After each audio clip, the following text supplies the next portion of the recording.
Ha parlato a ruota libera con la consueta efficacia, rispondendo anche alle numerose domande di un pubblico attento e partecipe. La Lectio Magistralis di Giulio Sapelli, noto docente di storia economica all'Università degli Studi di Milano, ospite martedì 28 novembre della Fondazione Portogruaro Campus, rappresentata nell'occasione dal consigliere incaricato Massimo Forliti, ha spaziato dalla storia all'economia, dalla politica alla cultura.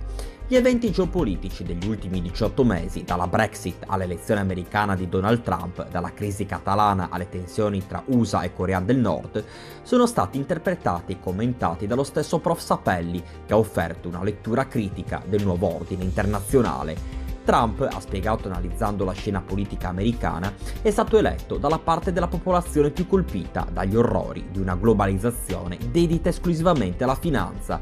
La sua figura esprime la necessità di cambiamento. Per quanto riguarda la Brexit, Sapelli ha rassicurato tutti: l'Europa c'è ancora, gli inglesi, che non hanno mai aderito all'Unione Monetaria, sono tornati al 1976 con la loro organizzazione economica. Pensano ad una anglosfera con la Cina, un disegno ambizioso ma non semplice. Battuta finale sull'euro: per l'Italia non è possibile né tantomeno auspicabile uscirne. Semmai bisognerebbe trovare una soluzione alternativa che sia percorribile. È triste che il monopolio delle critiche verso la moneta unica sia affidato a chi si dedica alla propaganda politica.